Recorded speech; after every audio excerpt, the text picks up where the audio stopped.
Its Travels by Gary Paulson. Selection illustrated by Bill Farnsworth.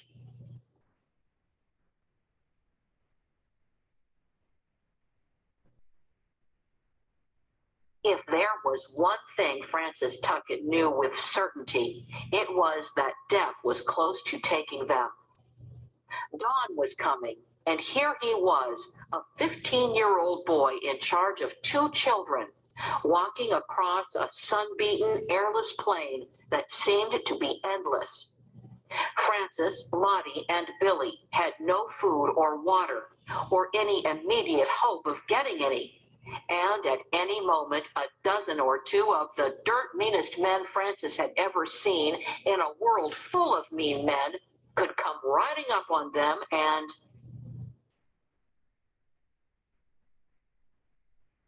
He didn't finish the thought. There was no need.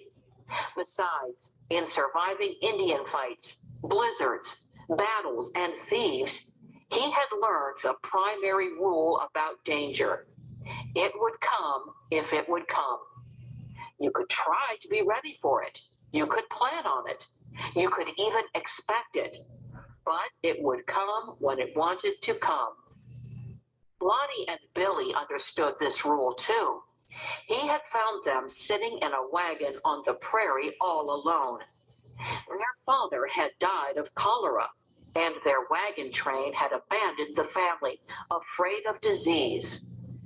Lottie had been 9 then, Billy 6. Francis hadn't thought he and the children would stay together long. After all, he had to keep searching for his own family. He'd been separated from them a year before, when Pawnees had kidnapped him from the wagon train on the Oregon Trail. But Francis and Lottie and Billy, well, they were used to each other. They stuck together. Unlike Francis and Jason Grimes, the one-armed mountain man. Jason Grimes had rescued Francis from the Pawnees and taught him how to survive in the West on his own. Then they'd parted ways. Until last night. Last night, when Grimes had helped them to escape from the Comancheros. The Comancheros were an outlaw band, ruthless, terrifying, inhumanly tough. To escape, Grimes had had to take the pack horses Francis and Lottie and Billy had been riding and lead them off empty, hoping the Comancheros would follow his tracks westward, while the 3 children headed north on foot in the dark of night.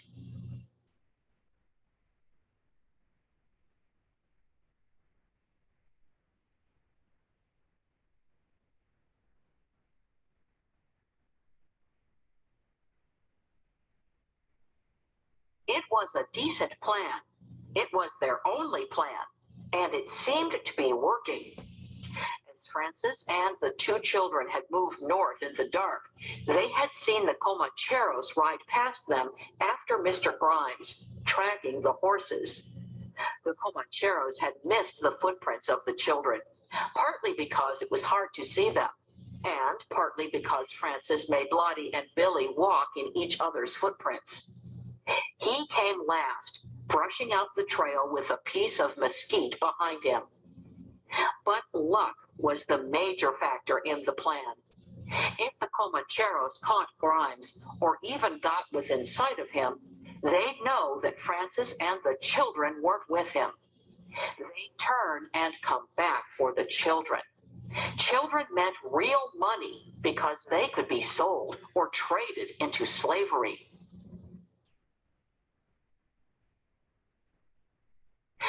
Francis knew that brushing out the tracks would only work in the pitch dark of night. In daylight, the brush marks themselves would be easy to follow.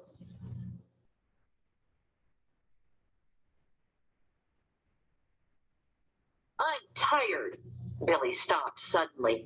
I think we've gone far enough. Francis frowned. When Francis had first met Billy, the boy wouldn't say a word. And now he'd gone from never talking at all to complaining. If they catch us, they'll skin you, warned Lottie. Now keep walking. If we don't keep moving, they'll be on us like dogs, won't they, Francis? On us just like dogs.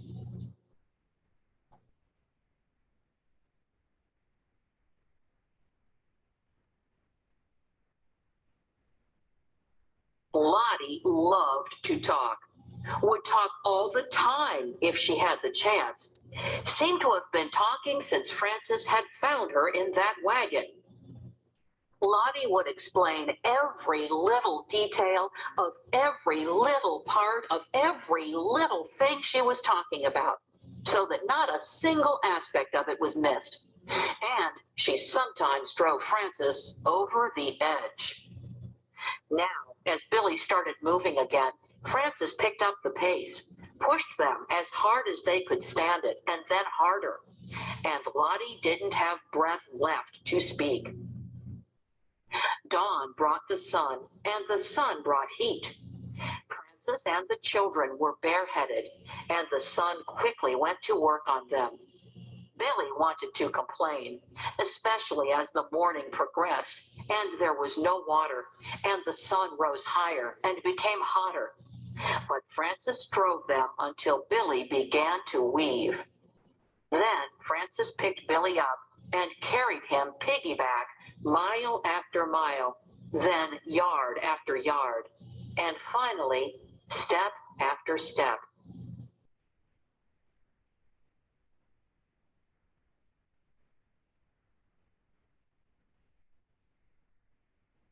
Lottie saw it first. There, she said.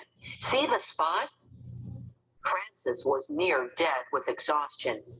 He had hardly slept at all for the 2 nights before, and had been used roughly by the Comancheros in the bargain. He was close to the breaking point, as he said. What spot? There. No, more to the right. On the horizon. It's trees. I'm sure of it. A stand of trees.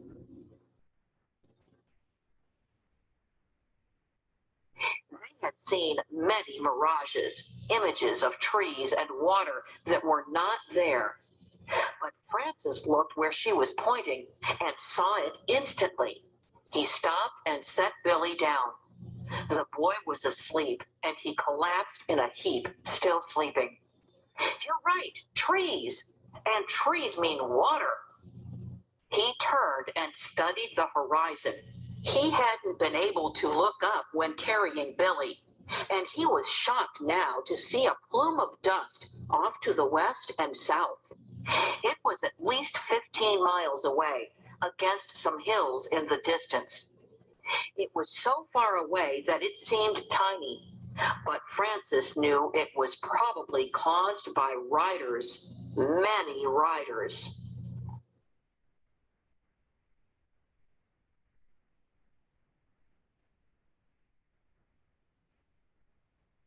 Lottie saw him staring. Could it be buffalo? She watched the dust. A small herd? Not here, Francis thought. Not here in this dust and heat with no grass and no water. Buffalo wouldn't be that stupid. Sure, it's buffalo. You're lying, she sighed. I can tell when you're lying to me, Francis Tucket. It's them, isn't it?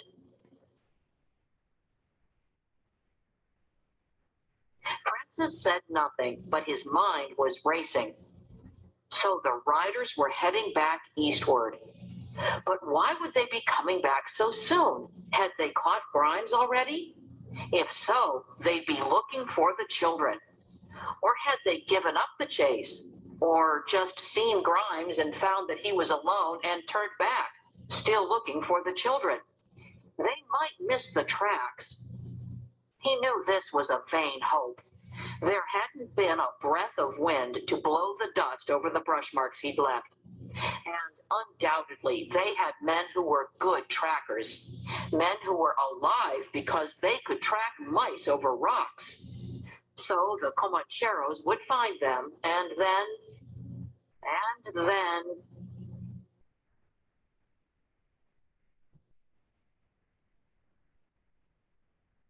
He looked to the trees, which were about 2 miles away.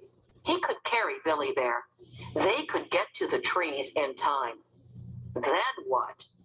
The riders would keep coming back until they came to the place where Francis and the children had turned off, about 9 miles back.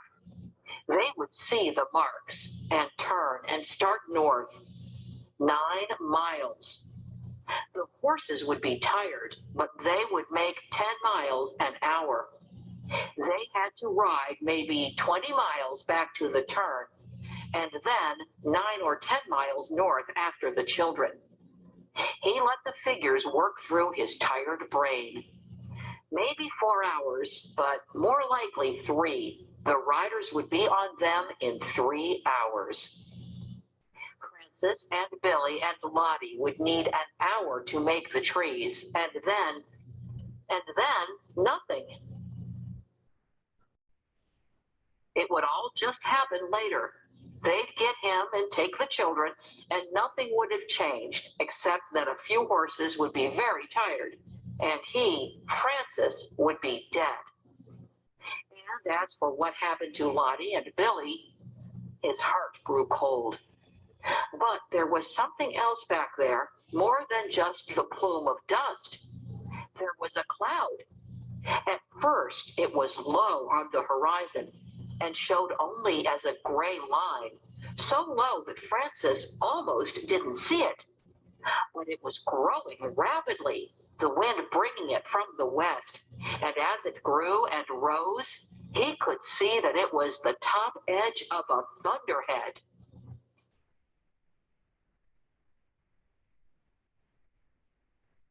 It didn't look like salvation, not at first. He had seen plenty of prairie thunderheads. But as he watched it, he realized 2 things. One, it was growing rapidly, roaring along on the high winds, coming toward them at a much faster rate than the horses of the Comancheros. 2, it would bring rain.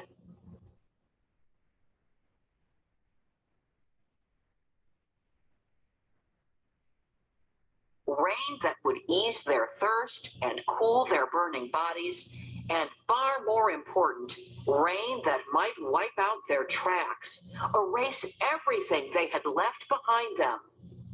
Still, it was a race, and nothing was sure. The clouds had to keep coming to beat the horsemen to where the children's tracks turned north, and it had to rain. If the clouds turned off, or didn't beat the Comancheros, or didn't leave rain, then distance was all the children had. They needed to get to the trees and build some kind of defense. Francis picked up Billy, who was still sound asleep and seemed to weigh a ton. He set off at a shambling walk, abandoning the tedious brushing in their race to get to the trees. Lottie shuffled ahead, carrying Francis's bag. She was wearing a ragged shift so dirty it seemed to be made of earth. Her yellow hair was full of dust.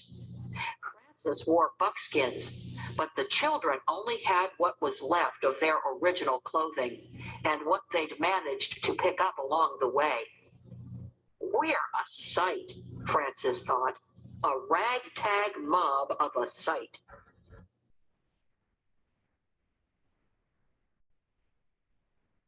He looked at the trees, and they didn't seem any closer. He looked at the cloud, and it was still building, though it seemed to be heading off slightly to the south. He looked at the dust plume, and it was still moving on the same line eastward, getting ready to cross their trail. He looked back to the trees and thought, I would absolutely kill for that old mule we had. But the mule had been taken by the Comancheros.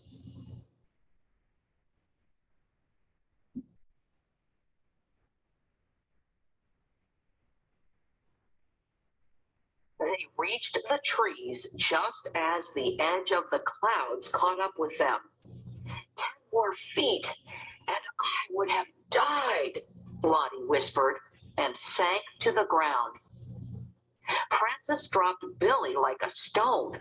The boy fell without awakening and studied their location.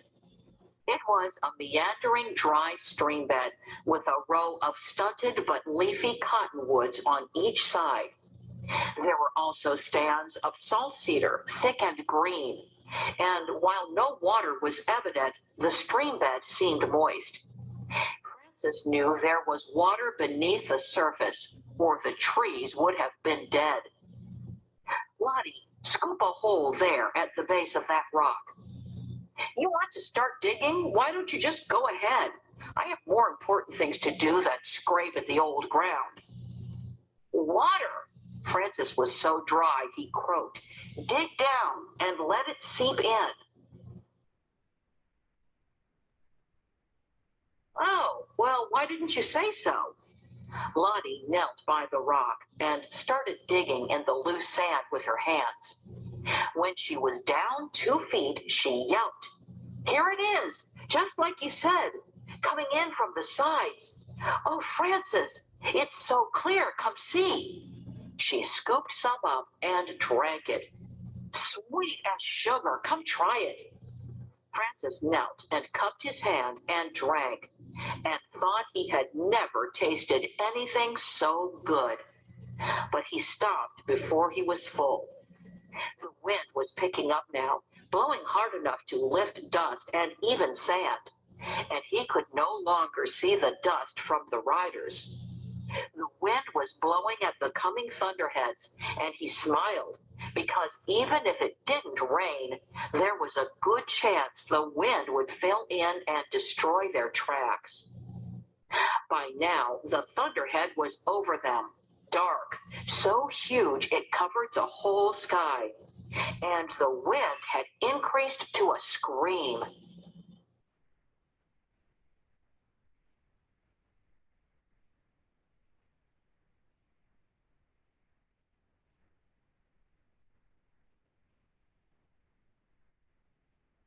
Over here, Francis yelled to Lottie, beneath this ledge.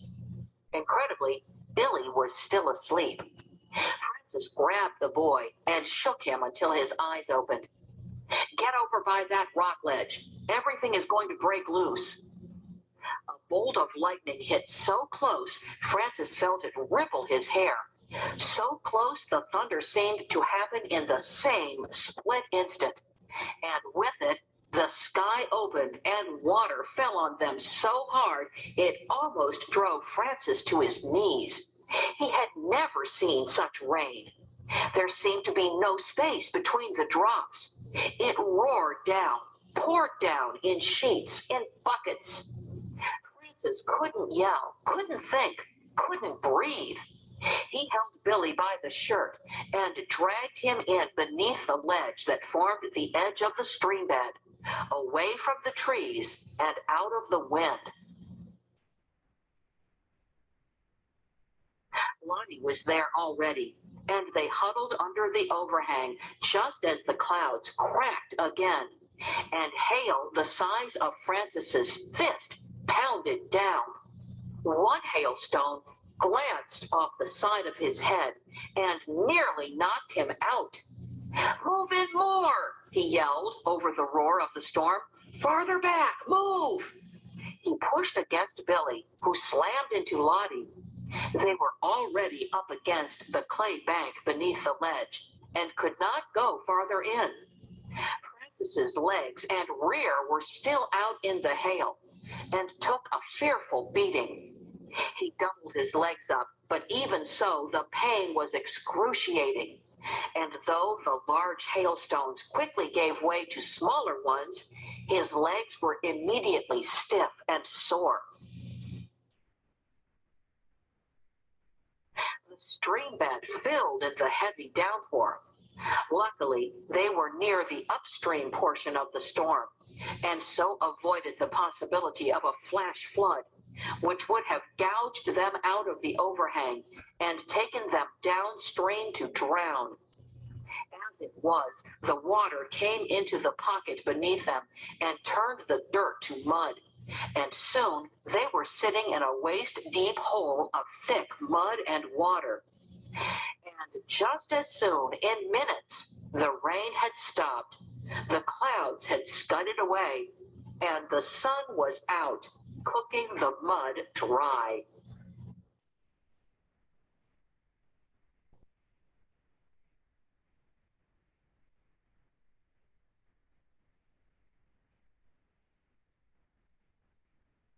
Aching, Francis pulled himself into the sun. The children crawled after. Water still ran in the stream, but was receding quickly. The hot sun felt good, and Francis wanted to take his buckskin shirt off to hang. But he knew that if he didn't keep wearing it, the shirt would dry as stiff as a board. He straightened slowly, working the pain out of his legs. He looked to the west and smiled. There would be no tracks after that.